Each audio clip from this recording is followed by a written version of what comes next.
Good day mga ka-JMC, ayan, so welcome back to my channel. Andito na naman tayo sa Budget Bikes Cavite, na kung saan merong lumabas. Kung kayo ay naghahanap ng gravel bike, then mountain bike ang forma. So ito yung hybrid natin, nagawa ni Crosta. So pag-usapan natin kung ano yung meron sa kanya, kung ano yung specs na nilagay sa kanya mga ka-budget. Ayan, so umpisa na natin, i-bike check ito, pero bagong lahat, please like and subscribe. Kaya umpisa na natin, i-bike check itong Crosta Hybrid kung tawagin mga ka-budget. Okay mga ka-budget, mga ka-JMC, ayan, so kung kayo ay naghahanap ng combination ng gravel bike and mountain bike, eto na si Crosta Pro. Ayan, so mga ka-budget, eto si Crosta F004 natin na hybrid. Ayan, ang hybrid po kasi ay combination siya ng mountain bike. Ayan po, kung mapapansin nyo, yung forma niyan, mga ka-budget, ayan ay mountain bike, no? So, pero yung mga pyesa niya is naka-design po yan as a gravel bike mga ka-budget. So, umpisa na natin, i-bike check itong si Crosta F004 mga ka-budget. Ayan, so umpisa na natin dito sa kanyang frame. Ayan. So dito sa kanyang frame, ayan po kung mapapansin nyo, same as frame siya ng mountain bike mga ka-budget. Ayan. Ito, smooth weld, kulay gray. Gray brown something, then may color black, no, combination. May konting lining siya ng mga red. Ayan, so dito sa kanyang frame, ayan, ay smooth weld, alloy po ang material niyan, aluminum alloy 6061, no, mga ka-budget.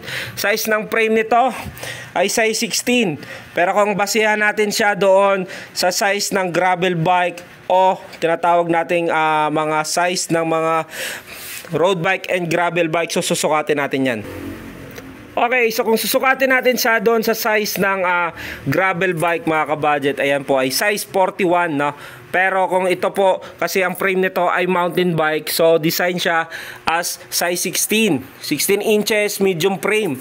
So medium frame po yung kanyang size ng kanyang set tube mga ka-budget. Then yung kanyang top tube, as you can see naman, same lang din sa mountain bike, size 55 mga ka-budget. Ayan. So mountain bike talaga yung pinaka-forma ng kanyang frame mga ka-budget. Pero dito sa kanyang set tube nakalagay dito, ayan, kung mapapansin nyo, ba't may Karma? Karma Police. Ayan, so may nakalagay dito na Karma 700C wheel size. Ayan, wheel size. So alloy frame na rin po ito nakalagay dito mga ka-budget. Ayan, so kung mapapansin nyo dito sa kanyang top tube, dito nakalagay yung number 34 mga ka-budget. Hindi ko sure bakit may number 34 dyan. Baka yung brand na to, yung gumawa nito ay mahilig sa number 34 o idol nito, si Shaquille O'Neal. Ayan, so dito sa kanyang top tube, dito nakalagay yung Pro Cool BK. Ayan, so hindi ko alam kung paano yung tamang basa niyan mga ka-budget. So ito, smooth weld. Dito sa baba nakalagay yung kanyang brand Crosta. Then meron yan ditong lagayan syempre ng battle cage. Ayan, so dito sa kanya namang seat clamp, ayan, quick release. Ayan, so size ng kanyang seat post ay 30.4 by 350 mm. Alloy na po ito mga ka-budget. Crosta ang brand dito, no, mapapansin nyo, ayan, naka-logo po yan nila. Hindi ko lang maintindihan kung Rhino ba yan o sa Lagubang mga ka-budget. Ayan, so dito sa kanya namang stock pedal, ayan po ay plastic, ball bearing. Sa kanya namang saddle, Crosta ang brand. Ayan, so Crosta talaga yung pinaka-brand nito, no, mga ka-budget. So dito tayo sa kanyang drivetrain. Okay, so dito yung kanyang bottom bracket mga ka-budget ay seal bearing niya.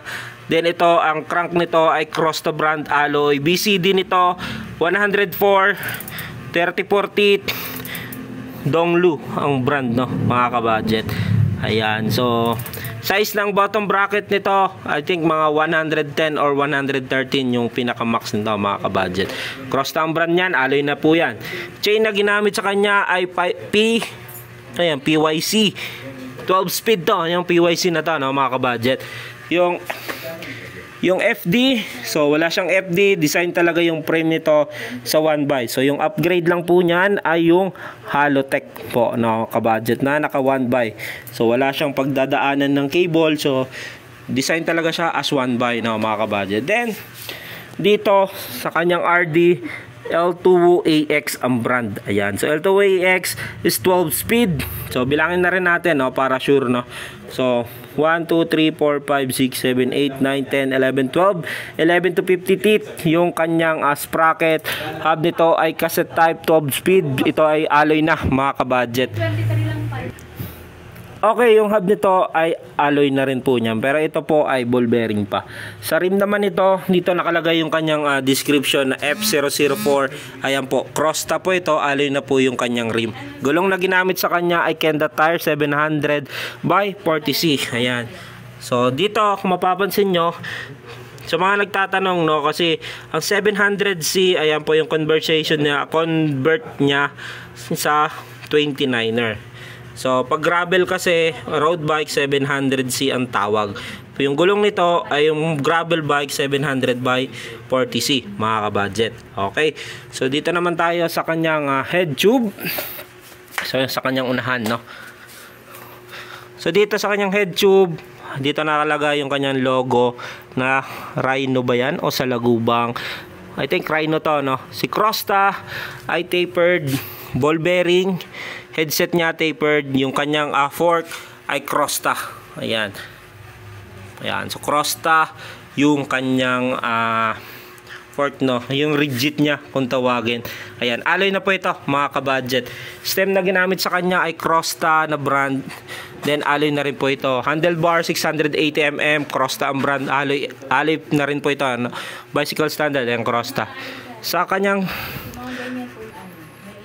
kanya namang handle grip, ayan, stock lang din naman to, mga kabudget. Yung kanyang preno o yung hydraulic na brakes niya ay si Myers. Ayan, L2X ang shifter, so walang shifter sa unahan, sa kanyang kaliwa kasi naka 1x yan. So dito lang po sa kanyang kanan bahagi, ayan, dito yung kanyang shifter na 12 speed na nagko-connecta dito sa kanyang RD. Okay, so dito naman tayo. So quick release yung unahang gulong, ganon din yung kanyang likuran, no. Ayan, so dito naman 160mm yung rotor na ginamit nito. Ayan po, disc po ito. Tinito kung mapapansin nyo, kung may mapapansin kayo sa bike nyo na ganyan, ayan po, hydraulic, no. So brake fluid po yan, mga kabudget. Sa cabling naman tayo, mga kabudget. Cabling is internal. Yung RD tsaka yung preno niya sa likuran ay dumaan dito sa kanyang down tube, patagos yan dito sa ilalim, no. Ayan yung mapapansin nyo, mga kabudget. Okay, so ayan, so kung kayo ay naghahanap ng gravel bike na design as mountain bike, I think ito na yung hinahanap nyo. Yung pang-ahunan, pang-pormahan, pang-barabas na kung tawagin natin. Harabas yan, mga kabudget. Ayan, ito na. Naka-rigid fork na rin. Design sa as gravel. Ayan, so rigid fork nya, pang-gravel din. Yung design ng frame nya, pang-gravel, pero yung size is pang-mountain bike. So, ang tawag po dyan, mga kabudget, ay hybrid, no, mga kabudget.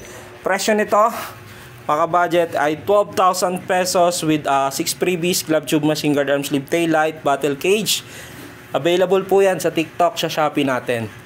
Ayan, kung kayo naman ay malapit dito sa shop, pwede nyo yung puntahan dito sa Budget Bikes Cavite, no? So ayan, so pwede nyo siyang i-cash pick up, no freebies. Magkano na lang? So 11,500 baka budget. So limited stocks, nag-iisa lang to dito kay Budget Bikes Cavite. Kung kayo malapit dito, puntahan nyo na to, mga kabudget. Okay, so comment down below kung nagustuhan nyo tong bagong labas na hybrid na gawa ni Crosta. Okay, thank you and God bless.